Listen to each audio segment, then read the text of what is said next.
We go hands-on the Nokia Lumia 800 and tell you all about it. Some pre-Mango phones are getting a software update, and Nokia ads are leaking their own phones in the future. All this and more coming up right now.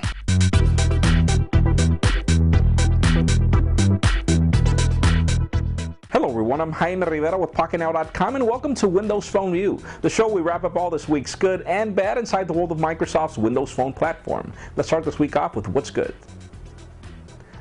As always, the Nokia-Microsoft partnership takes the stage. First of all, the Nokia Lumia 800 was recently awarded Editor's Choice by London's Whiskey Mist, and while we don't blame him, so far the sales of the device haven't been really crazy off the charts, but they are solidly growing as Nokia continues to expand the sales of the device. Currently, it just went on sale in the UK, so far so good. Nokia also updated their music application for Windows phones, which allows you to create personalized radio stations on Mixed Radio, and well, aside from other recent changes. So far these changes are really good, and let's hope they bring other things to the partnership for other Windows Phone users.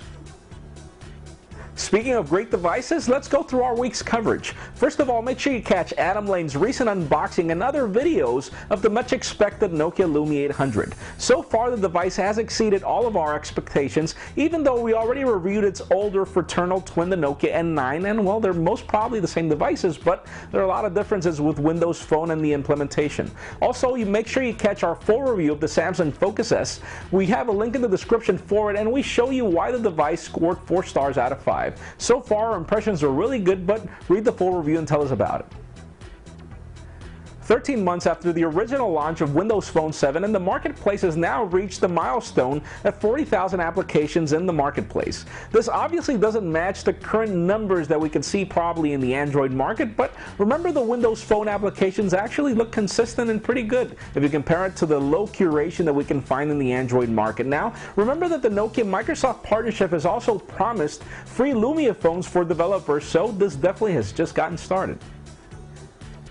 Speaking of Nokia, let's go through an interesting rumor. Have a look at this image first of all. I mean, look at this device. That's right, you've never seen this device, we haven't leaked the device, and definitely Microsoft and Nokia haven't even talked about the device. So it's interesting to see that Nokia used this device image in a recent ad that they published, and well, you guessed it, they eventually came up and swapped it with this image of the device being taken out and they switching it for the Nokia Lumia 800.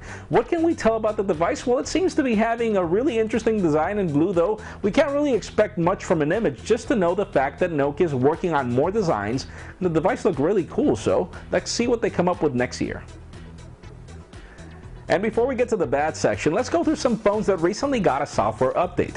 First of all, the T-Mobile HTC HD7, the Mozart, the Titan, and the Samsung Focus have recently gotten a software update, though we're still not sure what the update was for.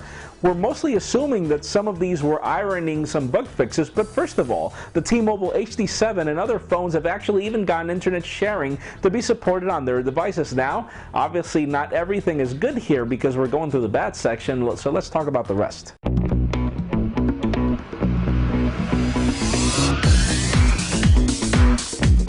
That does it for the good. Let's continue on with the bad, and well, you guessed it. After weeks of bashing Microsoft for devices not offering internet sharing, we definitely have more devices to talk about. First of all, the software update apparently did not bring internet sharing to the Samsung Focus, and well, apparently other devices aren't getting it, and it's even unstable for devices like the LG Optimus 7, where they promised that they were going to offer internet sharing, and the software update did not bring anything. Now, it's kind of unclear which devices are getting it or not, so leave us a comment down below and tell us which devices are getting it and not. And well, before we leave this segment, all of us that are proud fans of the Dell Venue Pro and own one, well, we're beginning to get the Zeev because sadly, well, internet sharing is not being offered to any of us.